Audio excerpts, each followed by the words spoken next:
glad you made it to this video. This is Maria Mountain of GoalieTrainingPro.com. I'm a strength and conditioning coach who specializes in the off-ice training of hockey players, specifically hockey goalies. And what I have for you today is an off-ice program that I've called Beer League Basic Training. I had an email the other week and a question on a forum from a guy, or a couple guys, but the story was the same. I'm a bit overweight, I'm a beer league goalie, but I want to play better and I don't want to get hurt. But where should I start? What should I do as the basics? So that's what this video is all about. I hope you enjoy it. I'm going to use the foam roller next to do some myofascial release of our groins. So we're in this position and we're going to start just on the outer third of the thigh. Then you'll move to the middle third and kind of trying to rotate here a little bit to get different portions of the muscle. And then you'll come in and get the inner third. And you don't have to go too fast. This is how you use the foam roller to do some myofascial release on your hip flexors. So first, find your hip flexor bundle, and a good way to do that is just by lifting up your leg. So then and putting your hand in the crease of your hip, you can feel it sort of flex and pop out. That's what you're going for. Then you're staying below your hip bone and you're just rolling forward and back. And again, rotate your hips a bit, get different aspects of the front of your hip. This is supine hip internal rotation with your feet slightly wider than hip width, keeping your feet flat on the floor. You'll pinch your knees in together. When that's easy, you'll move them a little further out, pinch them in again.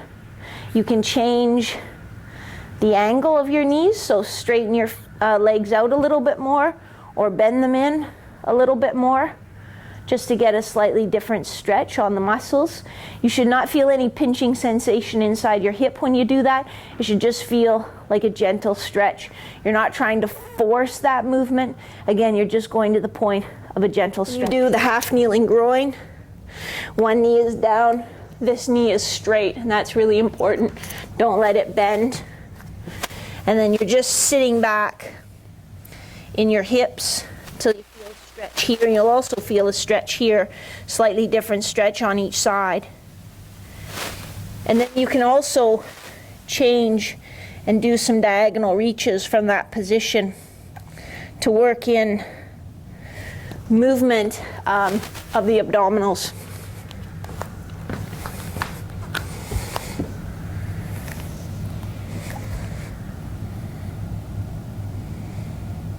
This is the elevated hip flexor stretch.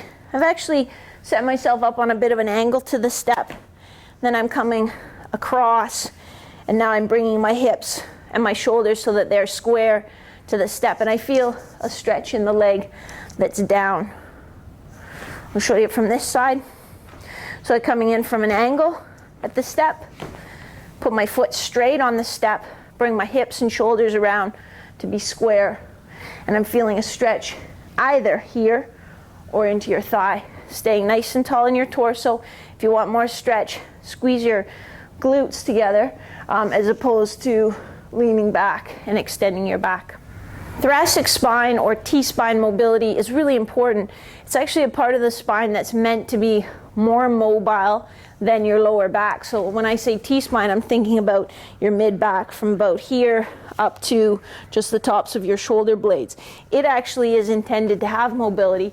Your lumbar spine is actually intended to be a little bit more stable. These sometimes get flip-flop because we sit a lot. We sit with poor posture. That thoracic spine gets stiff. So the mobility has to come from somewhere, maybe from the neck or often more from the lumbar spine, which can lead to back pain. So we're going to do a really nice simple exercise here. Hands and knees, thoracic spine rotation. So I'm in a quadruped position, hands and knees. I'm keeping my back in a nice neutral position, so a slight little arch in my low back. I bring this hand to the side of my ear. I'm going to point that elbow across and then open up and lift that elbow toward the ceiling.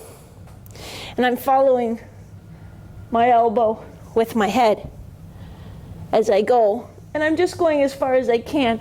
I don't want to rotate through my lumbar spine. So let me show you a different angle. Neutral spine. My chin is in a good neutral position. Sometimes people tuck their head under when they do this. I point across my body. I open up. Moving my head with my elbow. Keeping my chin in a neutral position. This may seem like a fairly easy exercise, and I guess technically, or maybe in terms of how strenuous it is fairly easy, but technically I want to make sure we're getting it just right. So it's a double leg glute bridge. We're going to start off by bracing our abdominals so that our torso is kind of locked in. I want my hips and my rib cage to move at the same rate. So, and then I'm just going to push my feet into the floor and lift to make a straight line from my knees to my hips to my shoulders. And I'm squeezing my glutes, I'm squeezing my bum cheeks the whole time I'm holding this exercise. So I'm thinking about, my old ski coaches used to say, imagine you're trying to crack a walnut between your bum cheeks. So I'm kind of thinking that idea. My hamstrings will be turned on a little bit too because they're helpers, but I really want to emphasize feeling this in my glutes. And then you'll come straight down again. So it's not a roll up, roll down. It's just a hinge at the hips, squeezing the glutes, holding for the required amount of time, back down to tap down. I like the sumo squat because it lengthens your groins under tension. We're gonna do it with a dumbbell in this case. Some call this a goblet squat because of the way we hold the dumbbell. But your feet are double hip width apart, toes pointed out slightly, and as you squat down, you keep your knees out over your ankles and you keep your chest up. So I'm always pulling my knees apart, sitting back in my hips, making that nice crease in the front of my hips as I squat down. When you do this stability ball rollout, I want you to start with a bit of a forward angle. Your hips in line with your shoulders, so I don't want your bum out behind you. I want it here, so your torso's in a straight line. Then you're just gonna roll until you feel like your abdominals want to contract. And then again, just come up this far. Don't come all the way up and take the tension off. Start and stop here.